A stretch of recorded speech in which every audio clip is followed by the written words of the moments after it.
Hi everyone, it's Dr. Gil Tippy.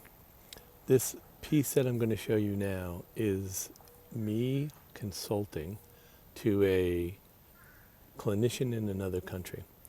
And she has a very specific problem. She has a child with a cochlear implant that she's working with, and the government has told her that if the child doesn't make speech progress pretty soon, they are going to stop funding the cochlear implant. So this is a drastic situation. She needs immediate clinical and floor time help immediately. So what I'm going to show you is just one of the solutions. I came up with two very targeted solutions for her to do during her time with the student, with the child, and specifically intended to take in all of the things that she had told me during 20 minutes of consultation, from the sensory perspective and from the developmental perspective. And I designed on the fly an intervention and showed her how to do it and told her what she had to do. And so this is one of the two interventions I showed her in that minute.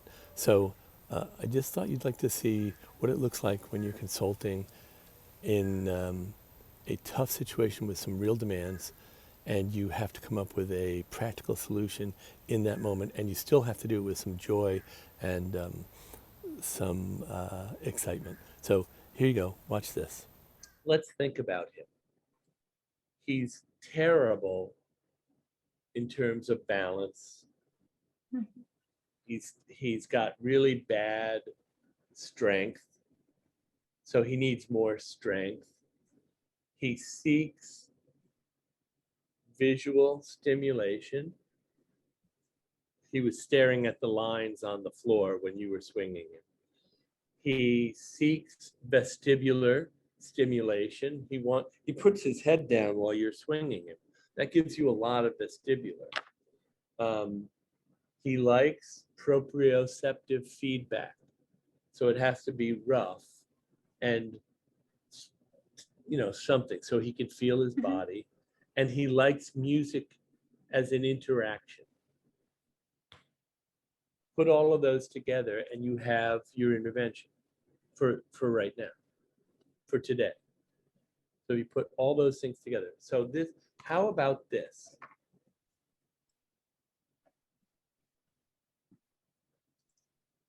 I just got a message that there are network issues. I don't know what that means. Let's put it all together into a really cool intervention.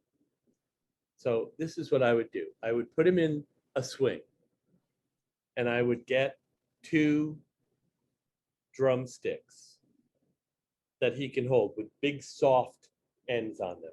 Nothing he can hurt you with. No sharp pointy things, but big things. And then I would get one of those drums that you can hold up, like one of those. They're called buffalo drums in English. I don't know what they're called in Romanian, but you can hold on to them and move them around, and he can hit them. And then I would swing him, and then I would move the drum, and I would sing a song while I was moving the drum. And then it would be his job to hit the drum while he's swinging. So I'd be standing up. And I would be singing a song, like the wheels on the bus go. And then as he swings forward, he'd have to try to hit it with the drum. Yeah! The wheels on the wipers on the bus go. And let him hit. And then I would be dancing around the whole time. And I would put it over here. And then I'd swing him this way. Can you get it? You would miss it. Oh, come on, you get it. And I would sing some more. And I would dance.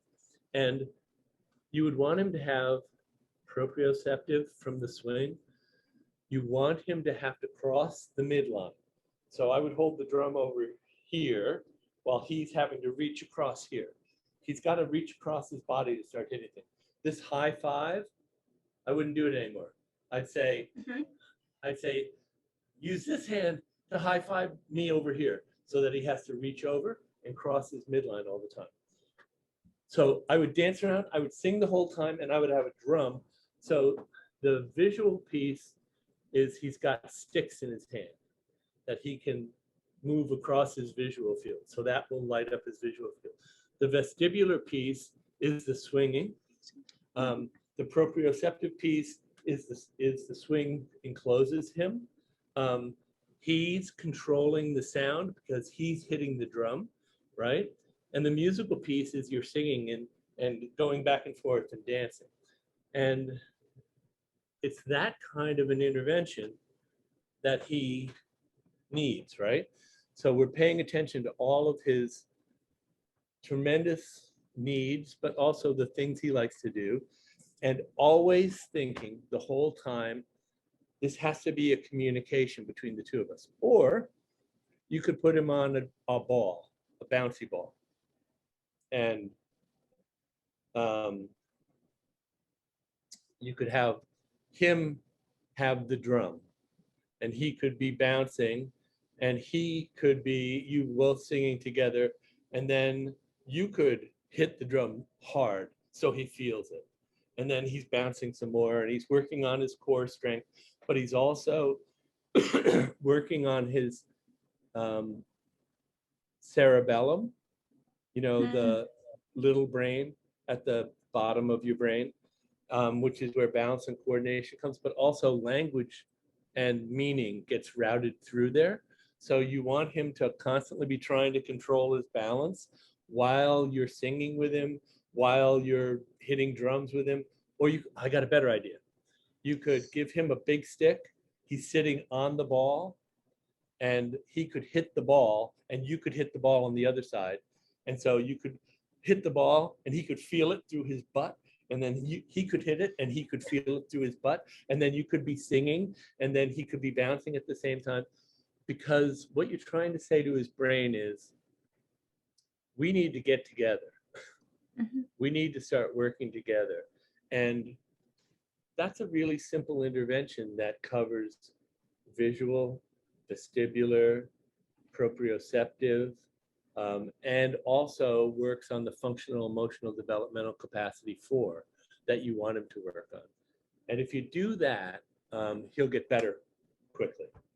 But every time you see him, you're going to be sweaty by the end of it, because you're going to be doing craziness, but he needs it. He can't even smile, right?